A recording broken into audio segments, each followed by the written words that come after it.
Assalamualaikum warahmatullahi wabarakatuh. Salam Pramuka. Salam. Perkenalkan, saya Rizka Syifa'ul Qalbi dari Prodi Pendidikan Fisika kelas A. Di sini saya akan menjelaskan tentang Undang-Undang Dasar 1945 terkait Gerakan Pramuka. Dalam undang-undang ini yang dimaksud dengan Gerakan Pramuka yaitu adalah organisasi yang dibentuk oleh pramuka untuk menyelenggarakan pendidikan kepramukaan. Yang kedua, pramuka adalah warga Indonesia yang aktif dalam melakukan gerakan pramuka serta mengamalkan satya pramuka dan dharma pramuka. Yang ketiga, kepramukaan adalah segala aspek yang berkaitan dengan pramuka. Yang keempat, pendidikan kepramukaan adalah proses pembentukan kepribadian, kecakapan hidup, dan akhlak mulia pramuka melalui penghayatan dan pengamalan nilai-nilai kepramukaan. Yang kelima, gugus depan adalah satuan pendidikan dan satuan organisasi terdepan penyelenggara pendidikan kepramukaan. Yang keenam, pusat pendidikan dan pelatihan kepramukaan adalah satuan pendidikan untuk mendidik, melatih, dan memberikan sertifikasi kompetensi bagi tenaga pendidik kepramukaan. Yang ketujuh, satuan komunitas pramuka adalah satuan organisasi penyelenggara pendidikan kepramukaan yang berbasis antara lain profesi, aspirasi, dan agama. Yang kedelapan, satuan karya pramuka adalah satuan organisasi penyelenggara pendidikan kepramukaan bagi peserta didik sebagai anggota muda untuk meningkatkan pengetahuan, keterampilan, dan pembinaan di bidang tertentu.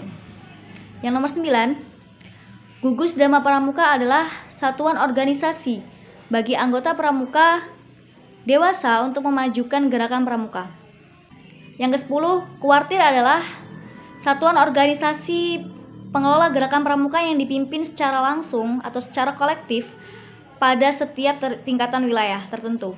Yang ke-11, majelis pembimbing adalah dewan yang memberikan bimbingan kepada satuan organisasi gerakan pramuka. Yang ke-12, pemerintahan pusat selanjutnya disebut pemerintah.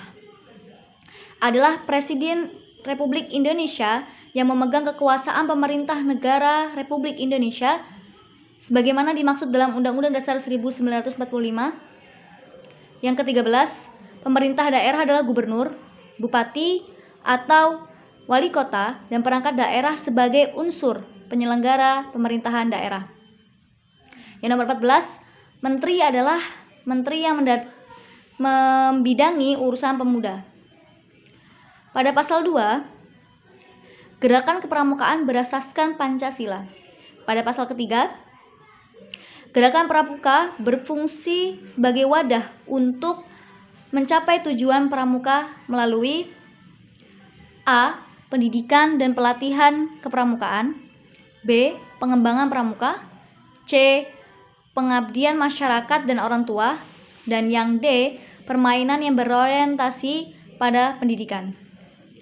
Pasal 4, gerakan pramuka bertujuan untuk membentuk setiap pramuka agar memiliki kepribadian yang beriman, bertakwa, berakhlak mulia, berjiwa patriotik, taat hukum, disiplin, menjunjung tinggi nilai-nilai luhur bangsa, dan memiliki kecakapan hidup sebagai kader bangsa dalam menjaga dan membangun negara kesatuan Republik Indonesia, mengamalkan Pancasila, serta melestarikan lingkungan hidup. Pasal 5, pendidikan kepramukaan dilaksanakan berdasarkan pada nilai dan kecakapan dalam upaya membentuk kepribadian dan kecakapan hidup pramuka. Pasal 6, 1. Kode kehormatan. Kode kehormatan pramuka merupakan janji dan komitmen diri serta ketentuan moral pramuka dalam pendidikan pramukaan. Yang kedua, kode penghormatan pramuka terdiri atas satya pramuka dan dharma pramuka. Yang ketiga, kode kehormatan pramuka sebagaimana dimaksud pada ayat 2 dilaksanakan baik dalam kehidupan pribadi maupun bermasyarakat serta sukarela dan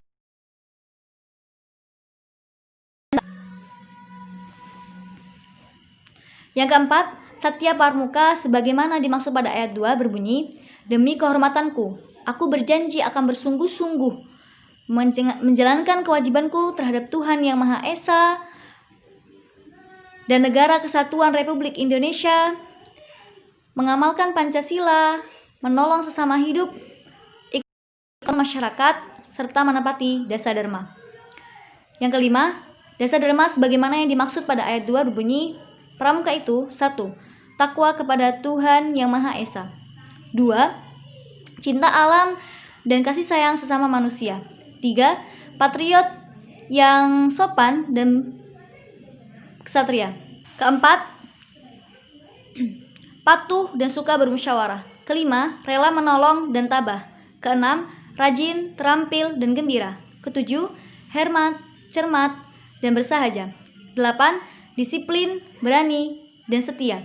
9. Bertanggung jawab dan dapat dipercaya. Dan yang ke-10, suci dalam pikiran, perkataan, dan perbuatan. Pasal 7. 1. Kegiatan kepramukaan dilaksanakan dengan berlandaskan pada kode kehormatan pramuka sebagaimana dimaksud dalam pasal 6 ayat 2. 2. Kegiatan kepramukaan dimaksudkan untuk meningkatkan kemampuan spiritual dan intelektual, keterampilan dan ketahanan dari yang dilaksanakan melalui metode belajar interaktif dan progresif.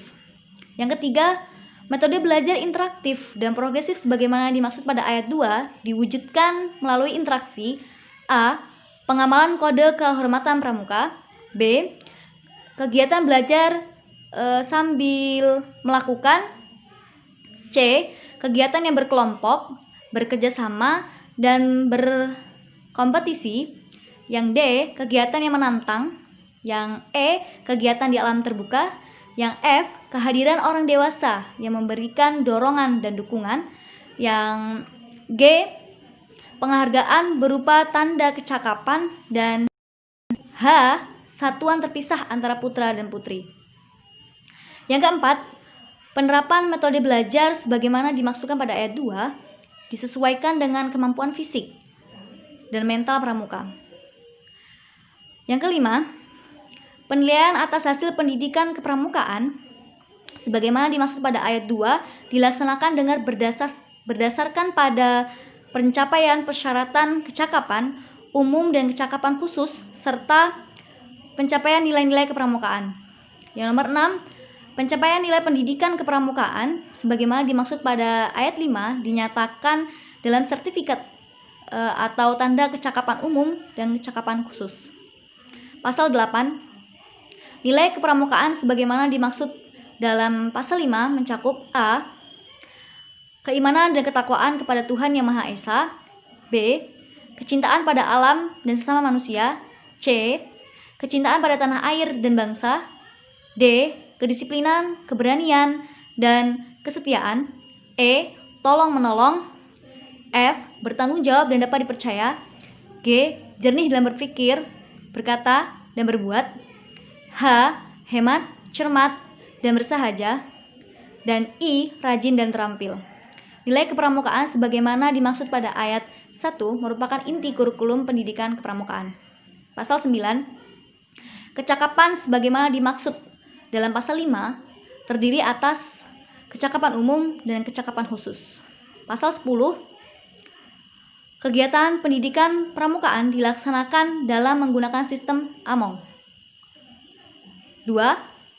Sistem Among merupakan proses pendidikan kepramukaan yang membentuk peserta didik agar berjiwa merdeka, disiplin, dan mandiri dalam kehidupan timbal balik antar manusia. Nomor 3, sistem Among sebagaimana yang dimaksud pada ayat 1 dan ayat 2 dilaksanakan dengan menerapkan prinsip kepemimpinan. A. Di depan menjadi teladan. B. Di tengah membangun kemajuan. D. Di belakang mendorong dan memberikan motivasi kemandirian. Pasal 11, pendidikan kepramukaan dalam sistem pendidikan. nasional termasuk dalam jalur pendidikan non-formal yang diperkaya dengan pendidikan nilai-nilai gerakan pramuka dalam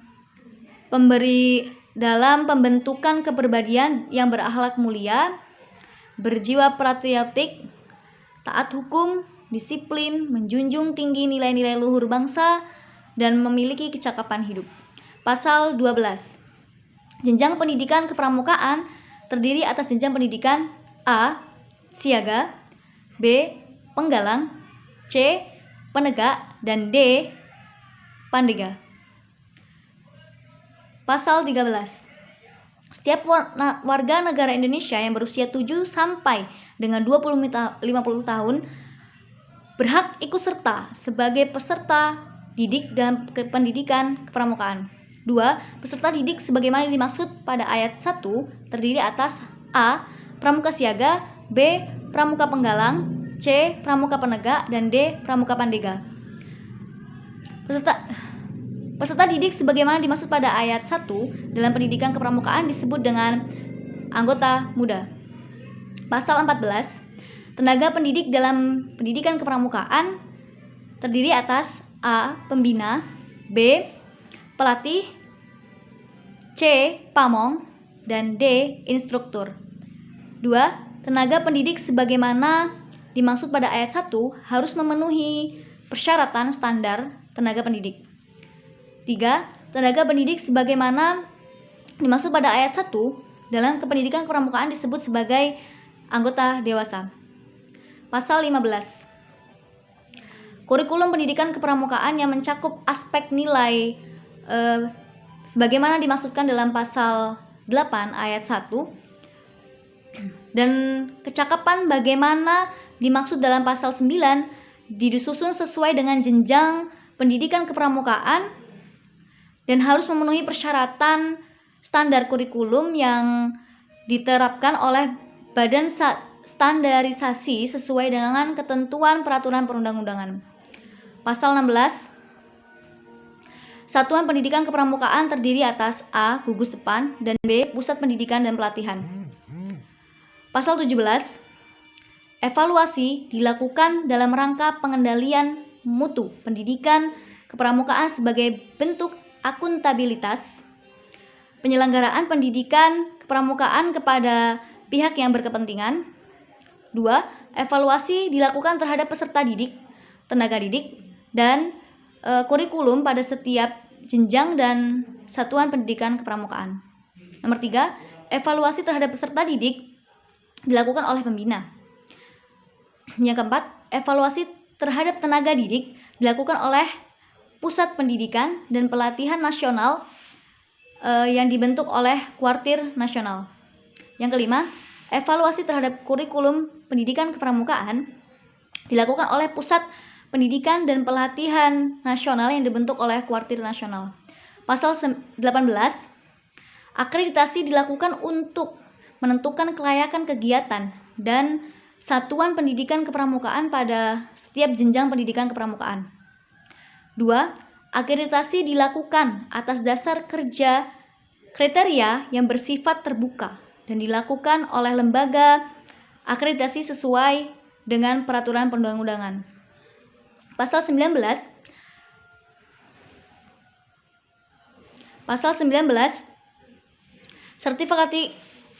Sertifikat berbentuk tanda kecakapan, ada sertifikat kompetensi. 2. Tanda kecakapan diberikan kepada peserta didik sebagai pengakuan terhadap kompetensi peserta didik melalui penilaian terhadap perilaku dalam pengamalan, nilai serta uji kecakapan umum dan uji kecakapan khusus sesuai dengan jenjang pendidikan kepramukaan. Yang ketiga, sertifikat kompetensi bagi tenaga pendidik diberikan oleh Pusat Pendidikan dan Pelatihan Kepramukaan pada tingkat nasional. Sekian dari saya. Wassalamualaikum warahmatullahi wabarakatuh.